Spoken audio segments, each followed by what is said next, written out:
Hello, welcome to Table Talk with the chaplains at the Hospital for Special Care.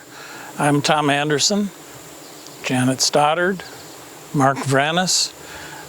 This is a time when we try to have communion together. Communion, building bridges of community among ourselves and with all facets of the Hospital for Special Care.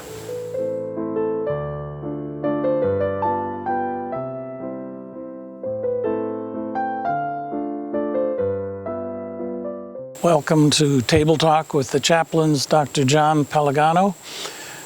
This is really the second time that you've done some taping with us. You are on our orientation tape from some years ago, and we appreciate so much the collaboration that we've had with you over the years. Tell us a little bit, Dr. John, about your family of origin, where you come from, brothers, sisters. I'm of Italian descent. Born and raised in Waterbury, Connecticut. My parents were both school teachers. My mother for years at Wolcott High School, and my father moved from education to business administration. I have a brother who's 5 years older than I am, who's also a pediatrician. Purely coincidental, there's no competition between the two of us. And your present family, your now family? I'm married to Nancy. I've been married for 30 years, and we have 2 children. Your parents were educators. I think they educated you pretty well. Can you just give us a bit of your educational experience? Yes, growing up, both my parents were high school teachers, and in Wolcott, Connecticut. I grew up in Waterbury, but attended high school in Wolcott. And it was a relatively small high school, and as a sort of an interesting wrinkle in my experiences there, my mother was the only English teacher who taught the college prep classes that I would end up taking. So consequently, I had my mother as a teacher for 2 years. She handled it pretty well, but it was really kind of weird from my perspective. And the biggest problem I had was trying to figure out what to call her. Mrs. Pelegano sounded way too formal, and Mom sounded way too familiar. So I would just raise my hand, and she would look at me and say, "Yes, John," and I could just start talking and never have to refer to her either way. But that was my sort of the beginning of my education, and then I went to Brown University and I studied aerospace engineering. I was in love with the space program, and I was enamored with the idea of being involved in it in some way. I got a master's degree in aeronautics and started working, and discovered that working as an engineer was a lot different than studying engineering. I also had very bad timing when I finished my education, because the space program was over at that point. The Mercury, Gemini, and Apollo programs had ended, and the space shuttle program hadn't yet started. And so there was about a 10-year sort of desert of engineering opportunities between the two. And so I couldn't find a job with the space program, and so I ended up working on defense contracting, which is a laudable profession and important, and I'm glad there's people who do it. But building weapons just wasn't the right thing for me. And so after being on the job for a while and realizing, oops, I made a mistake, I looked at what I was doing and what it was missing and what I thought I needed to be doing differently, to be more satisfied with my job. I talked to a lot of family and a lot of friends, and eventually realized I needed to work with people. I needed to do something that I felt was more positive in a way of contributing to society, and decided that medicine was the direction to go. And it wasn't until I was actually in medical school and starting to do my different rotations in the different areas of medicine that I decided that pediatrics was the most appropriate place for me. So how did you come from medicine and medical school to the Hospital for Special Care? I've always been struck by how minor things, at least things at the time that seem minor or just happenstance or coincidence, can change your life and change the direction of your life so profoundly. When I was coming to the end of my medical school education, I was starting to look for opportunities to be a general pediatrician in the community. And I hadn't really found an opportunity that excited me, that really seemed right for me. And I was walking in the hallway of the hospital I was in at the time during my training, and passed a faculty member from Newington Children's Hospital, which was a hospital that pre-existed the Connecticut Children's Medical Center in Hartford. And it was a specialty orthopedic hospital, and the orthopedists that worked there worked with children who had cerebral palsy and muscle disease and spina bifida and all sorts of physical disabilities. And they were looking for a pediatrician to sort of provide general care and follow up postoperatively in that institution. And so the faculty member who was passing me in the hall stopped and said, "Oh, John, by the way, we have a position at Newington. We're looking for a pediatrician. Do you think you might be interested in doing that?" And I thought, sure, why not? And I'd rotated there as a student, and I enjoyed the people and the patients and the families that I met there. So I went over and interviewed and eventually took a job there. And I didn't realize that had I not passed that hallway at that time, this opportunity might not have come my way, and it completely transformed my life. I fell in love with working with these type of children, with these types of problems, and went on and did a fellowship in developmental pediatrics, and then found a position here at Hospital for Special Care, where our pediatric program tends to emphasize children who have complex medical problems, long-term medical issues similar to the children that I had worked with when I was at Newington. And so it was a natural fit for me, and I've been here ever since. What is it that makes the pediatric unit at the Hospital for Special Care special? It's going to sound kind of ridiculous, but it's the special way that the nursing staff and the CNAs and the respiratory therapists and all the folks that work on pediatrics support and work with the children up there. It's not the care specifically that I provide or that the other pediatricians or the physician assistant provide, but the day-to-day bedside giving of yourself type care that our staff provides that really makes the place special.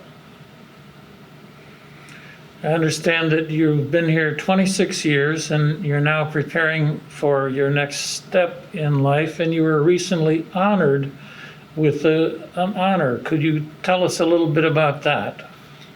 A Healthcare Heroes Award by the Hartford Business Journal. I was very pleased and honored to be recognized by them.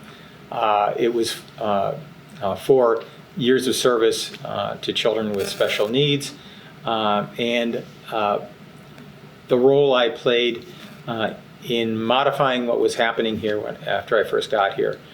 At the very beginning, 26 years ago, our families were not terribly involved with their children, and they would visit periodically, but it was relatively rare to find a parent on the pediatric unit during the day, during the week, visiting their child. And so, and also the children tended to be very confined to our unit, and so had a very narrow view of the world, not having experienced much outside of the hospital. And so we began to send the children out to school when possible, usually accompanied by a nurse, send them out into the community to go to the movies, to go to the mall, to go to a children's museum.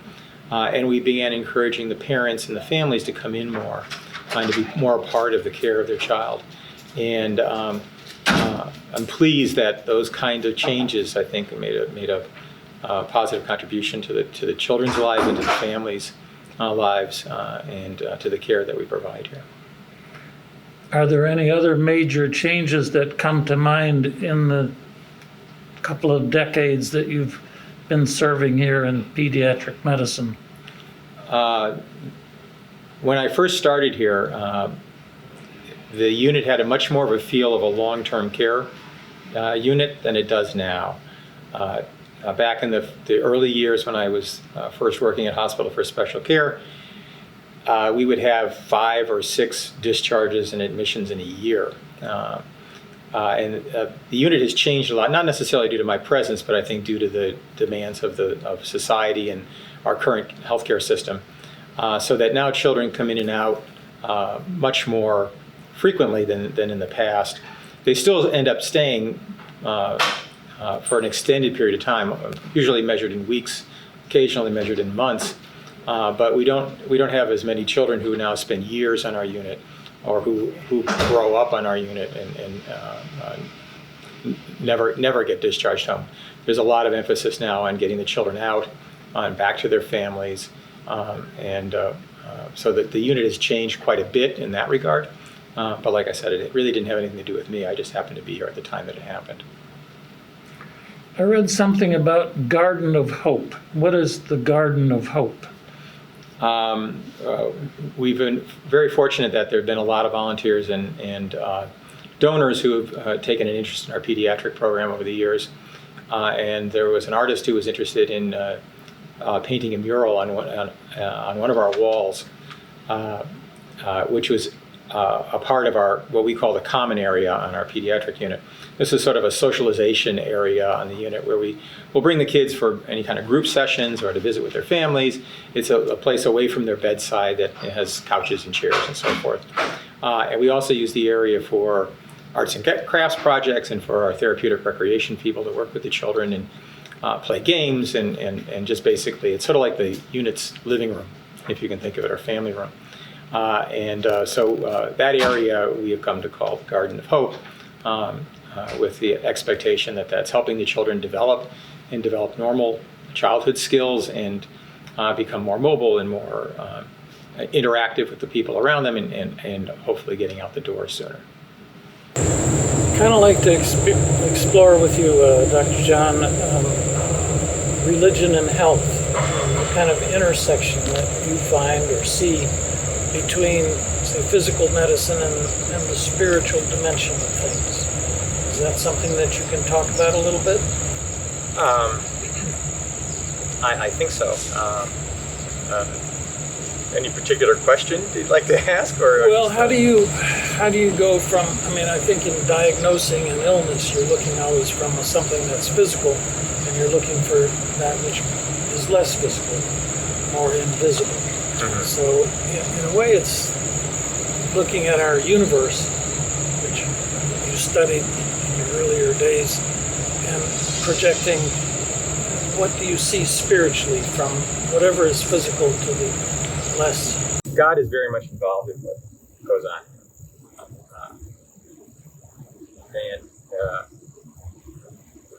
It's visible at various times, in my experience. From situations where a child has been injured severely and expectations are very low for the child's recovery, and yet somehow the child recovers. There have been circumstances throughout my career and throughout my personal life where there's been sort of more situations, things that have happened that would be difficult to explain purely from a scientific basis. When I was a medical student on my internal medicine rotation, there was a woman that I was assigned to take care of. She was seriously ill, and obviously she was in the hospital. And the doctors and students and so forth were working to try to determine what was wrong and to find a way to fix that. And she was an elderly woman, and she was kind of set in her ways. This was not her ways to be in the hospital. She was distinctly displeased with her circumstances and was relatively comfortable letting everybody know how unhappy she was with her environment at the time, her situation at the time, and all of us. So she was, as I said, she was gravely ill, and so it's easy to understand why she would have that sort of outlook at that particular moment in time. would spend time with her, talking with her about how she was feeling and so forth, and try to be some degree of support to her while this was going on.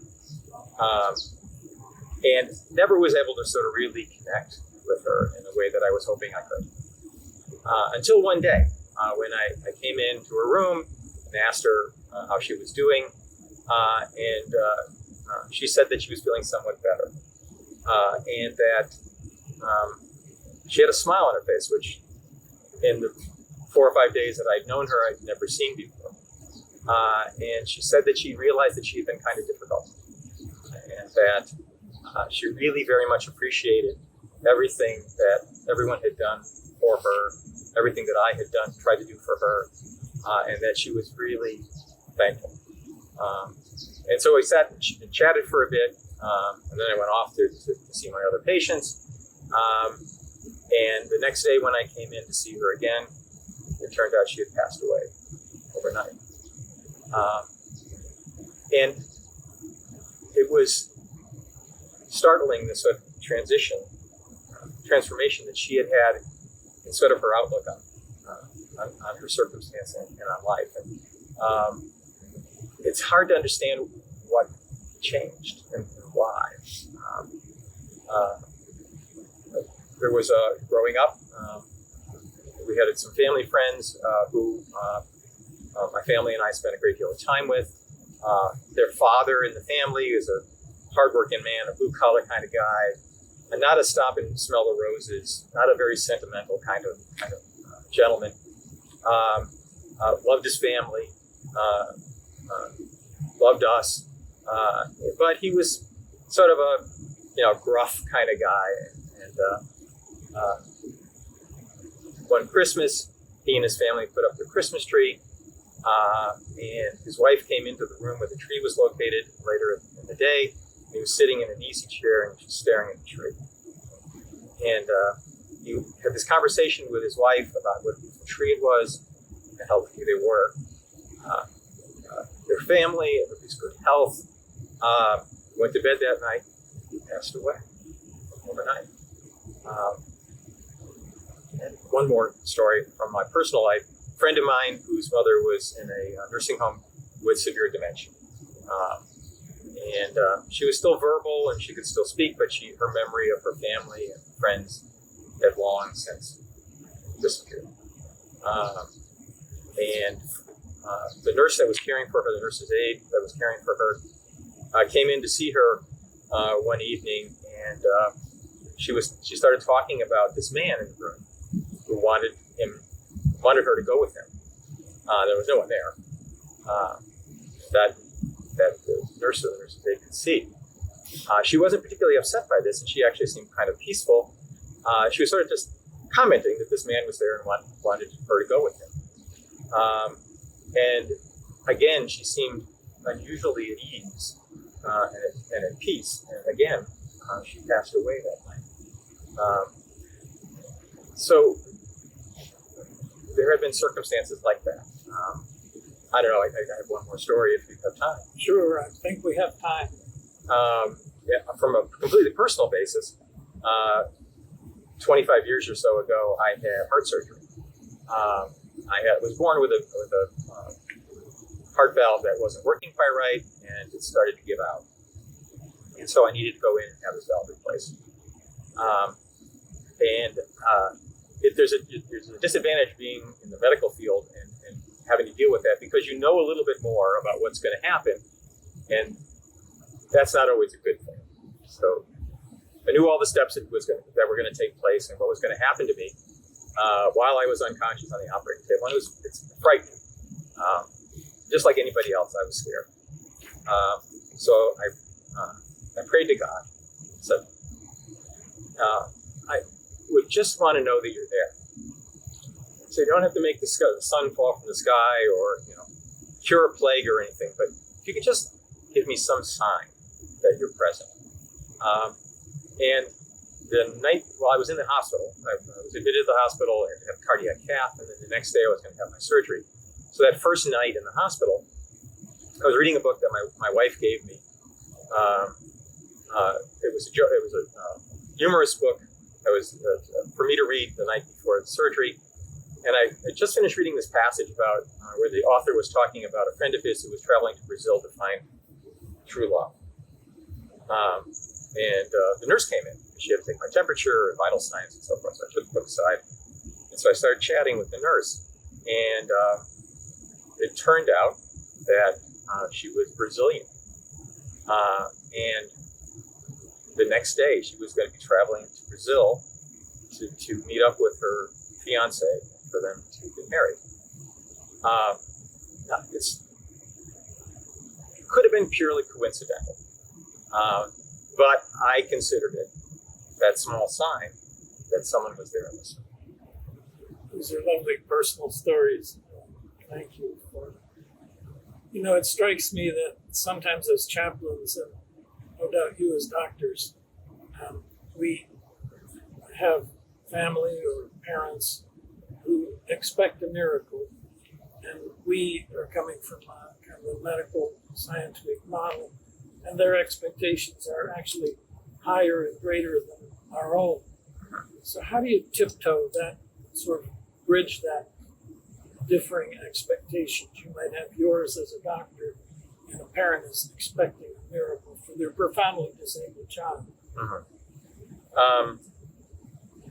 Well, there's always hope. And there's stories in the press about people who've been in comas for 20 years and wake up. So such things are possible. So I've never felt it my job to remove all hope. I make it a point to be realistic and honest and to try to help a family deal with the realities of the circumstances they're in, but always also leave room for hope.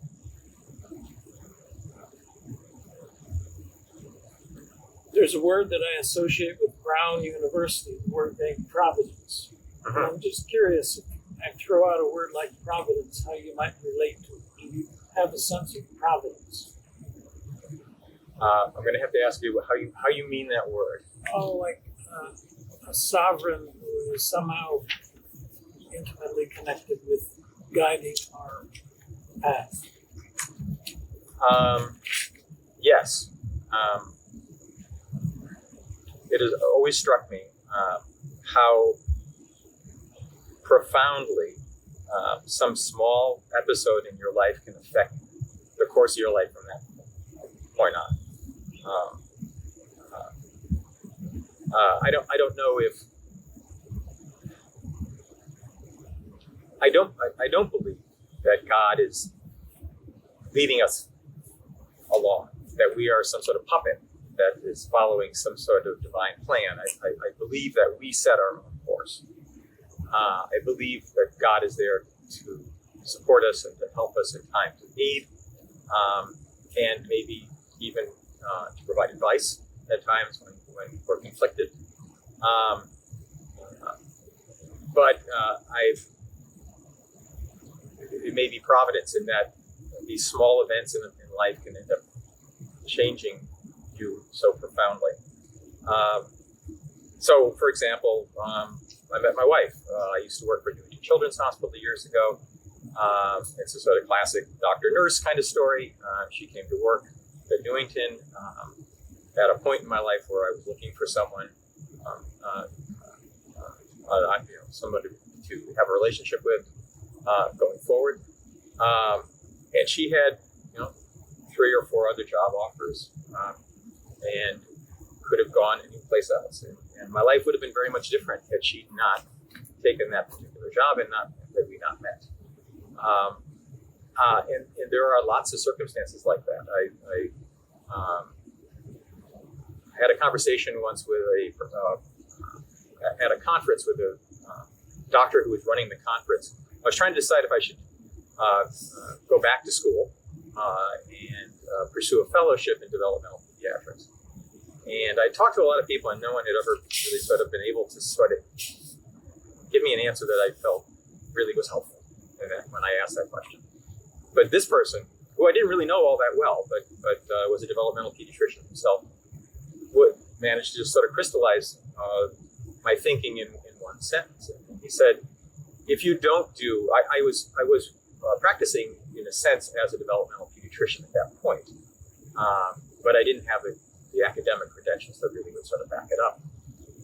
And so his comment to me was, if you don't get a fellowship, you'll always be perceived as a pediatrician with a hobby. And that comment crystallized things for me. And Dr. Pelegano, you're retiring from the hospital for special care after 26 years, the end of this month.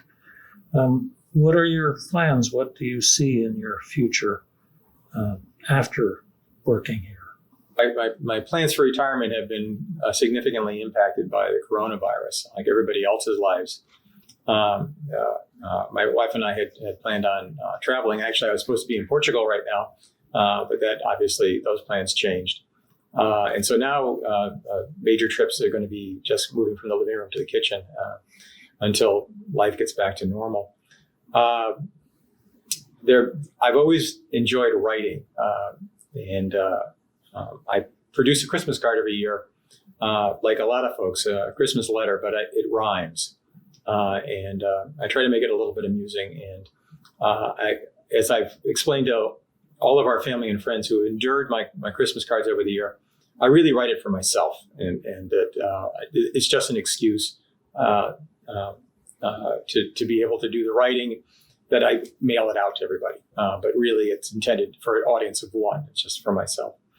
So I've hoped and dreamed that I would continue writing in a more formal kind of way, maybe short stories or longer stories when I had the time. And so it's something I've been looking forward to doing in retirement. Other than that, there's a whole pile of projects at home that have been neglected for the last 26 years that really need to be attended to. So my wife has quite a long honey-do list for me. Is there anything that we have kind of missed that you might like to add to what we've already talked about, John? One of the aspects of Hospital for Special Care that is special is the chaplain program and the spiritual support that you and your colleagues provide, and not just to our adult patients, but also to our children and their families. And that adds a degree of special to our pediatric program that you don't find everywhere. And so we're very appreciative of the support and time and energy you've all put into our children and our families. And just like to say thank you. Well, thank you. And thank you for allowing us to be a part of pediatrics at Hospital for Special Care and those important children and families that we serve. Thank you very much.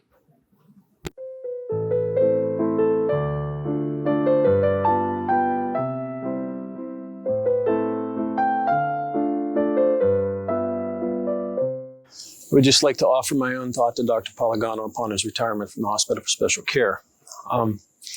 In listening to you talk, you are a man of great faith and tremendous humility. And the way that you answered your questions indicated that there is something deep that resonates within you. I think one of the things that you helped us to understand is that God does not have to act in such large ways in order to make his presence and his power known.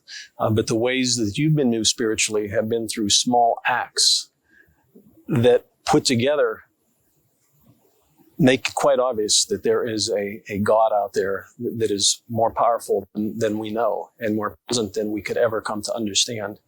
And again, the way that you gave your answers and the content and the way that you delivered them showed a man of extreme faith. We thank you for your commitment, your time to the Hospital for Special Care, all of the staff, the pediatrics unit, and we wish you a joyful and restful retirement.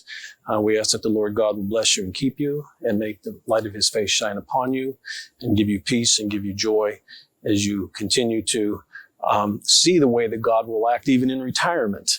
So we'll come back here in a few years and we'll see how God has acted in your retirement. So that may God be with you for all the days of your life. And thank you. Thank you.